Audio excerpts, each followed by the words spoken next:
What's up, Misfits? Maverick here with a beginner's guide to Knockout City. Knockout City on the surface may look like a simple concept game for some overly enthusiastic kids at recess, but trust me, it's not.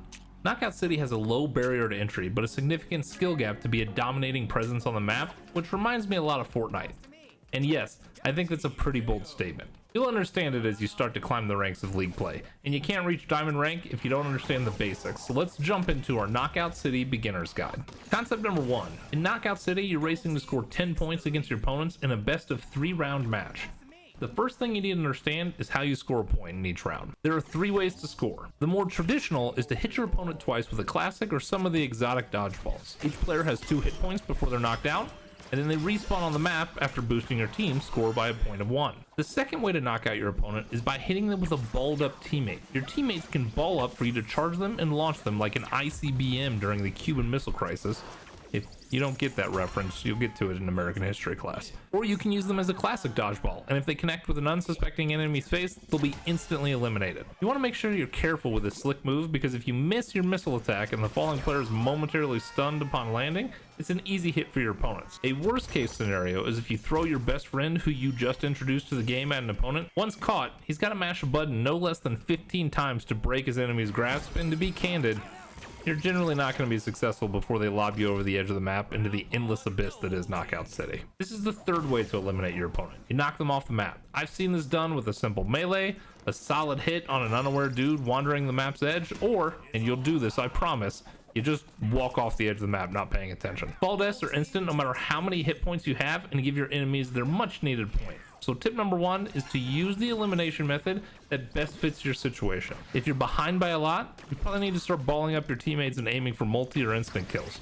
Got a lead? But you can take a little bit more time to find a dodgeball and not wander too close to the edge of the map. Concept number 2 is dodgeball charge up. Dodgeball charge up should be equated with speed. The higher the charge, the faster the ball. The highest charge the dodgeball can get is tier 6, and to be frank, you almost need to be precognitive like a character from Minority Report to catch a tier 6 ball up close. You can charge a ball to tier 1 by passing it or holding down the throw button. Any subsequent charging comes from catching a charged ball from your enemies. You'll frequently see people throwing back and forth at increasing speeds until someone misses and gets blown back like a scene in an action movie. Charging balls is a good idea, but just passing a ball back and forth with an opponent isn't. Once I get a ball to tier 3 or better, I try to target one of my passing buddies' teammates. Most people don't expect the first throw coming their way to be a tier 3 or higher, so it's usually a pretty easy kill. So tip number 2 is once you've got a ball pretty charged up, change your target and take out a different opponent. There is no honor in dodgeball, only victory. Concept number 3, throwing. In Knockout City, there's 3 different types of throws that you can do with a dodgeball.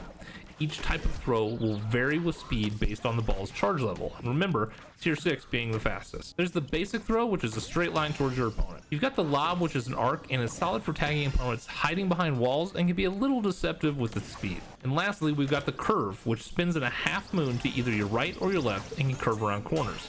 The curve shot is probably my favorite because it's the most unsuspecting and it can be really tough to judge the speed on it. You do each throw by hitting either the flip or spin button right before you release the throw button. The release part is important. You don't flip and then hit the throw button, that just makes you look foolish. Speaking of looking foolish, you can pump fake a throw and juke out your opponents. I play with a controller and it's the right thumbstick button for me, but double check your platform's keybinds to make sure that you can use this pretty useful skill. Concept number 4, catching. You're probably thinking, of course I know you need to catch the ball. But there's more that you need to understand about catching in Knockout City. First off, in Knockout City there's a difference between a basic catch and a perfect catch. A perfect catch is when you press the catch button literally right before the ball breaks your nose. The benefits of a perfect catch is that it charges your ball faster for its return flight, and, in my opinion, the most important factor, is that it barely moves your character backwards. Just a good catch will move your character back a few feet, and can result in you smiling with pride that you caught the ball as you fall to your death off the edge of the map. In the lower ranks of league play, the game is all about players that know how to throw at the right time. But in the higher ranks, I'd say Emerald and above, the player difference is catching. Spend plenty of time with the practice dummy in your hideout, refining your ability to get a perfect catch every time at every charge tier. This is the most powerful skill to have in the game. And yes, you can catch a ball while holding another. You'll just drop the ball you had in your hands at your feet. Oh, and FYI, your character has to be facing the ball to catch it. If someone throws it at your back or straight down on your head, You don't catch those, you just look silly with your arms wide open. Concept number 5, passing.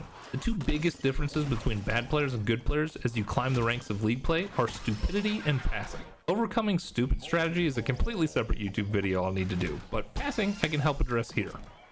Knockout City is not a selfish game. You don't want to play as a team? Enjoy living your life in the gold tier because you have a rough time getting much further. Passing needs to be more than just clicking the pass button to rack up stats or to keep your ball charged at level 1. It's not really passing in the context of team play. Passing needs to be purposeful. There's two main reasons to pass. One is to get the ball in the hands of a person in a better position to score a hit than you. Notice, I didn't say to get the ball into the hands of a person without a ball. Just spamming passes to your teammates can easily screw them up if they're in the middle of a duel getting ready to catch their opponent's ball. You're better off dumping the ball to a teammate behind your opponent. Good pass versus a bad pass. Don't give bad passes. The second main reason for passing is to keep spare balls out of your opponent's hands. Knockout City is a game that is all about attention and resources. The longer you can keep a single opponent's attention, the more likely they are to panic and make a mistake, or catch an unsuspecting dodgeball to the face from a different angle. You see, while you're being targeted, a red bar is going to pop up around your screen.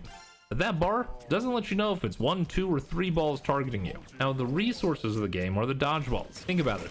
A team of 3 with 1 ball can only hit you with 1 ball. If that team balls up a teammate to launch them at you, then now the person is out of the game in terms of finding a ball, meleeing you, or even repositioning on you. You're going to find yourself in a situation where multiple enemies are throwing at you at one time. Lower skilled players will typically catch a ball, throw it back at your enemies, essentially giving these multiple opponents a second chance at knocking you out. The better play is to catch the first, wait, catch the second, and then dump one of the balls behind you or to a teammate with a pass button. You go from a 2v1 situation where both players had a ball to a 1v2 situation where only you have a ball. And if the enemy wants the other one, they've got to disengage. Don't keep giving your enemies an advantage over you. Try to negate every advantage they have. Plus, it's super frustrating and demoralizing if you keep throwing balls at your enemies and they just catch it and dump it to their teammates. You feel like you're helping them. Pass with a purpose, and diamond rank is in your future. There you have it, Misfits. Knockout City is one of the best games to cross my desk in a long time, and I think it has a crazy amount of potential. I hope the developers continue to expand the universe, introduce new maps, and throw unique new dodgeballs at. Imagine a gumball that sticks your enemy to the ground or a wall for a few seconds. Keep working on your skills and implement what we've talked about, and I'll see you in Diamond League play. Thanks for stopping by the channel, and to all my Misfits out there, take care.